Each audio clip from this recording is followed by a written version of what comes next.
everyone! So today I thought I would bring you my favorite reads of 2015. I've picked my top 10 favorites. I've gone through everything that I read last year, not including rereads, and picked out my top 10 favorite books of 2015. And so I thought I would just do that. I thought it'd be a fun video. I like talking about these books and it gives me a chance to talk about them again.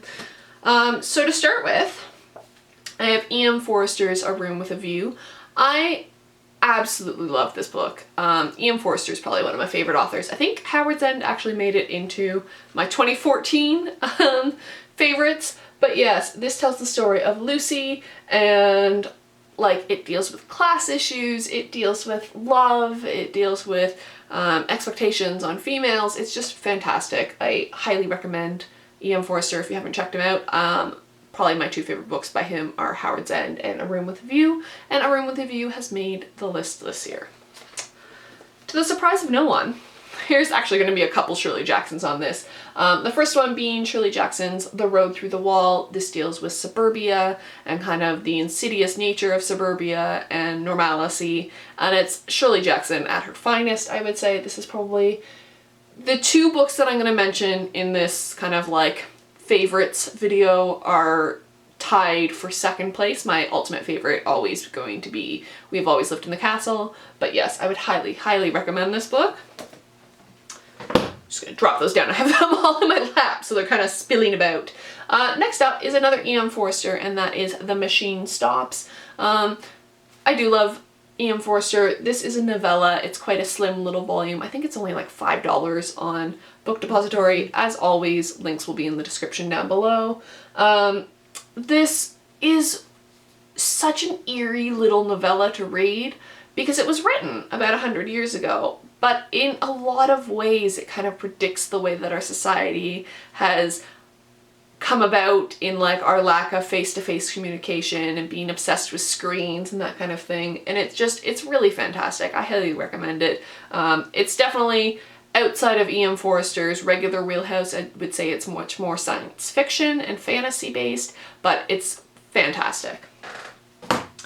Next up is Charlotte Bronte's Villette. Oh, this redeemed Charlotte Bronte in my eyes. I'm not the biggest fan of Jane Eyre. I did reread it this year and enjoyed it a little better, but Villette is where she shines, guys. Lucy Snow is such an unreliable narrator, and she knows she's an unreliable narrator. She lets the reader know that she's purposely leaving out information, and it is utterly fantastic.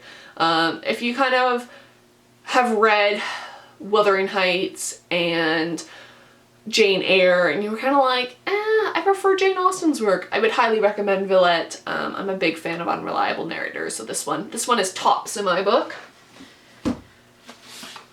Another kind of gothic novel is Rebecca by Daphne du Maurier, and this is actually kind of a little bit based on Jane Eyre. Now, unfortunately, there have been some accusations against du Maurier for plagiarism. I didn't know that going into this, and I'm kind of glad I did because it didn't change the way I felt about this. I absolutely love this book, and the opening line is just completely and utterly fantastic. I mean, last night I dreamed I went to was at Manderley again. Like, just gives me chills hearing it. I would highly recommend this. I also really enjoyed the movie. It was like a classic black and white film. I would highly recommend that as well. Next up is the second Shirley Jackson novel, and that is The Bird's Nest. This deals with a young woman with multiple personality disorder, and it kind of goes through her personality as well as the effects it has on the people around her. I don't think that this would be everybody's cup of tea, but I absolutely loved it, and this cover is just absolutely stunning. So if you like Shirley Jackson, definitely give it a go. Next up is a beast of a book, and that is John Steinbeck's East of Eden.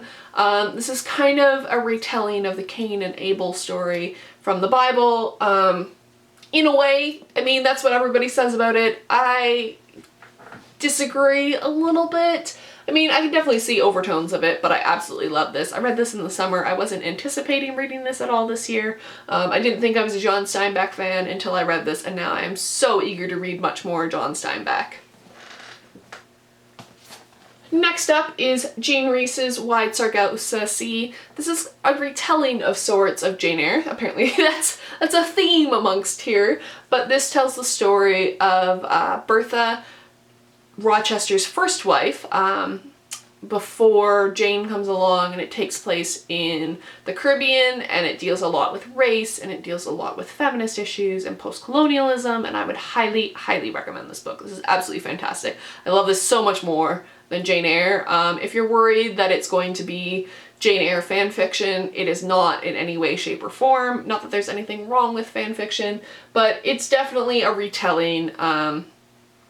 Check it out. I mean, I would suggest reading Jane Eyre first to kind of get the context, but you don't necessarily need to read this book. The next book will come as no surprise to anybody who watches booktube videos, because I think this is going to be on a lot of favorites, and that is John Burnside's The Dumb House. This is such a dark and twisted tale, and I absolutely love it. Not for the faint of heart. This deals with mutilation and rape, and there's all kinds of trigger warnings in this, so if you are in any way, triggered by those things, do not check this out. But if you are not, it is an amazing story. It's similar to Perfume by Suskind and Lolita by Nabokov, in that you end up identifying a little bit with the narrator, even though they are a horrible, horrible person. It is also an unreliable narrator, so it's utterly fantastic. You guys know how much I love unreliable narrators. And last up is probably the funniest book on this list, and that is Frances Burney's Evelina. This is one that I struggled to get through. I tried it a couple times and I just couldn't get into it, and I finally did a buddy read with this and got through this in November of last year, and I absolutely adore it. There were parts where I was laughing out loud. I'm like hysterically laughing. I don't want to give anything away, so I don't want to talk about it too much, but yes, I would highly recommend it. If you're a fan of Jane Austen, I highly, highly recommend this book. Definitely kind of her satirical... Frances Burney came first, so you can see where Jane Austen got a bit of influence in her satirical writing. Highly recommend it. But yes, so those are my favorite books of 2015, and leave in the comments down below if you guys liked any of those books or what your favorite books are, and I will see you guys in another video. Bye!